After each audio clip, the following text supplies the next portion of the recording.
Welcome back नाज़रीन। आज लाहौर में एक तकरीब से खिताब करते हुए चीफ जस्टिस ऑफ पाकिस्तान गुलजार अहमद ने अली अहमद कुर्द को मुखातिब करते हुए कहा कि किसी ने उनके काम में कोई मुदाखलत नहीं की, ना ही कोई उन्हें डिक्टेट कर सकता है। तासुर देना कि किसी के हम दबाव में काम कर रहे हैं, किसी इदारों के दबाव में काम कर रहे हैं, कम से कम मुझे कोई ऐसी इंसिडेंस का कोई याद नहीं पड़ती। मैंने किसी दबाव का नहीं लिया किसी इदारे का, ना मैंने कभी किसी इदारे की बात सुनी। मेरे को कोई नहीं बताता कि मैं अपना फैसला कैसे लिखूं, और मैंने कभी ऐसा कोई फैसला नहीं किया अपने सामने जो मुकदमे मेरे सामने आए जो मैंने किसी के कहने पे की हूँ। ना किसी की जरूरत नहीं मेरे को कुछ कहने की आज तक। मैंने जो अपने फैसले लिए अपने कॉन्शियस के मुताबिक, अपनी समझ के मुताबिक, आइन को समझ के मुताबिक, कानून को समझ के मुताबिक फैसले दिए हैं। हमारी अदालत जो फैसला करना चाहती है फ्री है करने के लिए, और करती है। बता दें किसकी डिक्टेशन के ऊपर कौन सा फैसला हुआ आज तक। हबीब साहब, चीफ जस्टिस साहब को ये बयान देने की, ये वजाहत देने की ज़रूरत क्यों पेश आई? देखिए, वो अली अहमद कुर्द साहब ज़ाहिर है वो बड़े बुलंद आहंग हैं, और उनका अदलिया के बारे में हमेशा से एक नुक्ता नज़र रहा है, और वो तारीख़ी तनाजुर में ही अपनी हर चीज़ वो तारीख़ी पैमाना उठाते हैं और हर जगह पे फिट करना शुरू कर देते हैं, और उसकी रोशनी में गलत या सही का फैसला करते हैं। तो आज भी उन्होंने बड़े मुतय्यन अंदाज में अदलिया के ऊपर इल्ज़ाम लगाया, अदलिया और फ़ौज के बाहमी ताल्लुक़ पे बात की, और ये खड़े हो जाएं और वो कर दें, फलां कर दें, और उसके नतीजे में फिर ज़ाहिर चीफ जस्टिस साहब को ये बात करना पड़ी। और चीफ जस्टिस ने कहा, उसमें जो बातें आपने सुनाई वहाँ पर ये भी एक बात की कि आप इदारों पे लोगों का एतमाद ख़त्म ना करें। ये बड़ी ही इम्पॉर्टेंट बात है। हमें चीफ जस्टिस की ये बात माननी चाहिए कि पाकिस्तान की अदलिया, जैसे वो कहा है, वो काज़ी उल क़ज़ा हैं, उन्होंने कहा मैं भी अल्लाह का शुक्र है कोई दबाव नहीं लेता, और मेरे नीचे वाले लोग भी दबाव नहीं लेते। सुप्रीम कोर्ट की हद तक ये बात 100% दुरुस्त है, और इस पर मेरा ख्याल ये है कि जितनी डिफरेंट ओपिनियंस हमें बाज़-औक़ात बेंच से नज़र आती हैं, इसकी सपोर्ट में जाती हैं जी। लेकिन हाई कोर्ट्स में मामलात जो हैं वो उनके ऊपर हमें गौर करना है। हमें जुडिशरी का जो निचला तरीन, जैसे सबसे ज़्यादा आम आदमी को वास्ता पड़ता है, जो जिसे हम ज़िले जुडिशरी कहते हैं, ज़िले अदलिया से में मामलात बहुत ठीक नहीं है, वहाँ पर भी हमने काम करना है। तो लिहाजा, और लास्टली एक मैं अर्ज़ करूँ, ये जो इस तरह की तकारीब हैं इसमें ज़रूरी है कि जजेस जाएं खामोश।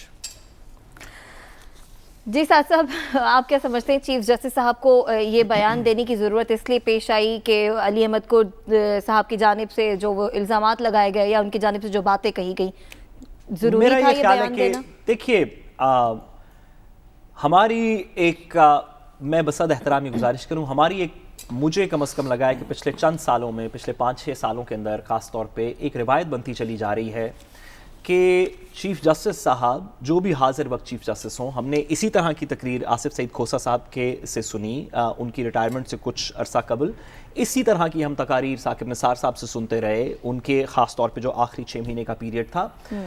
अनफॉर्चुनेटली एक रिवायत सी बनती चली जा रही है कि चीफ जस्टिस ऑफ पाकिस्तान को हर चंद महीने बाद जो भी चीफ जस्टिस ऑफ पाकिस्तान हो, उनको आके एक्सप्लेन करना पड़ता है कि हम किसी के दबाव में काम नहीं कर रहे। मेरा ये अकीदा है बतौर वकील कि वाकई हमारी सुपीरियर जुडिशरी खास तौर पे किसी के दबाव में काम नहीं कर रही, क्योंकि अगर ये बेसिक फैक्ट, अगर ये बेसिक एजम्पशन कानून की आप खत्म कर दें तो पूरा जुडिशल सिस्टम क्रम्बल कर जाता है।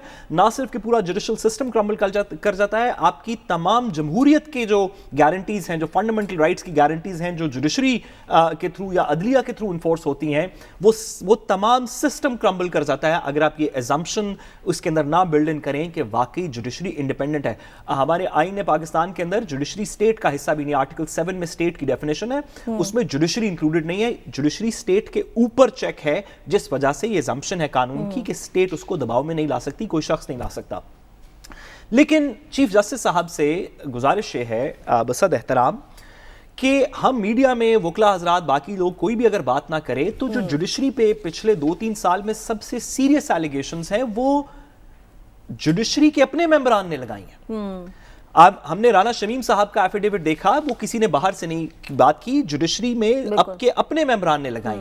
ہم نے شوکت عزیز صدیقی صاحب کی جو سپیچز سنی جوڈیشری کے اپنے ممبران نے لگائی.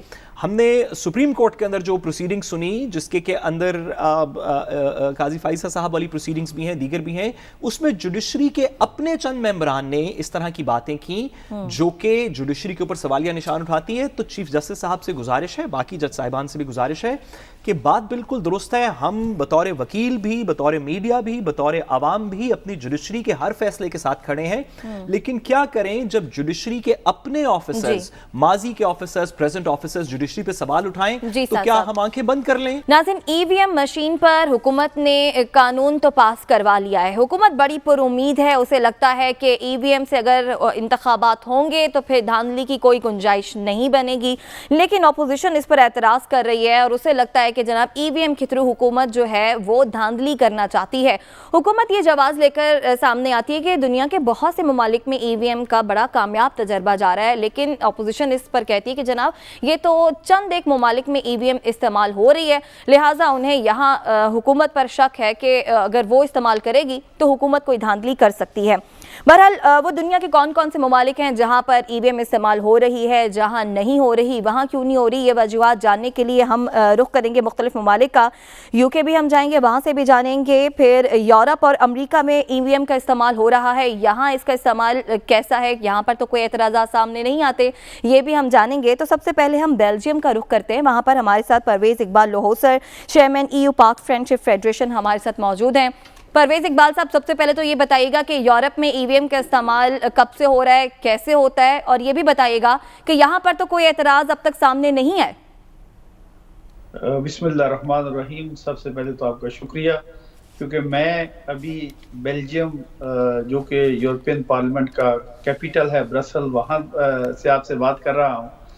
ابھی اگر ہم بیلجیم میں جائیں تو بیلجیم میں یہ ایکسرسائز جو ہے یہ 1991 سے شروع ہوئی تھی, اور یہاں پر ای وی ایم کا جو مشین یا جو سسٹم ہے وہ یہاں ابھی اس کو تقریباً 30 سال سے زیادہ کا عرصہ ہے. یہاں پر تو کوئی اتنا برا امپریشن نہیں ہے, لوگ بڑے مطمئن ہیں, اور اس مشین کا جو استعمال ہے, اور آبادی کے لحاظ سے بھی بیلجیم جو ہے تقریباً 1 کروڑ 20 لاکھ کی آبادی ہے. لیکن یہ لوگوں نے ابھی ہم اس ملک کا تھوڑا سا پیچھے چلے جاتے ہیں, یعنی کہ 1831 میں یہاں پر جو ووٹ کا طریقہ کار تھا وہ لمبرداری طریقہ تھا کہ گاؤں کا, شہر کا لمبردار ایک ایک ووٹ کرتا تھا. ابھی آگے چلتے جائیں 1969 میں یہاں کا جو انٹیریئر منسٹر تھا رامو, اس نے جو ہے یہ مشینی دور کا آغاز کیا. پھر 90 میں یہاں پر یہ جو ہے ای وی ایم مشین کا پہلا الیکشن ہوا. اب آپ نے جیسے بتایا کہ 30 سال ہو گئے ہیں اس مشین کو استعمال ہوتے ہوئے, تو آپ اتنے عرصے سے رہے ہیں, آپ بتائیے کہ آپ جب ووٹ ڈالتے ہیں تو کیا صرف بٹن دباتے ہیں کہیں جا کے, یا آپ کے سامنے کیا ہوتا ہے جس سے آپ ووٹ ڈالتے ہیں؟ سب سے پہلے تو جو ہے کہ آپ نے اپنا آئی ڈی کارڈ مشین میں ڈالنا ہوتا ہے حبیب صاحب. اس کے بعد اس کے اوپر آپشن آ جاتی ہیں کہ کون سی پارٹی کو آپ نے ووٹ کرنا ہے. جیسے یہاں پر سوشلسٹ ہیں, ایم آر پارٹی ہے, سی ڈی ایچ ہے, یا جو دیگر لیفٹ کی پارٹیاں بھی ہیں. پھر اس میں آگے جا کر آپ نے اپنے کینڈیڈیٹ کے اوپر کلک کرنا ہے. یہ بڑا ایزی طریقہ ہے.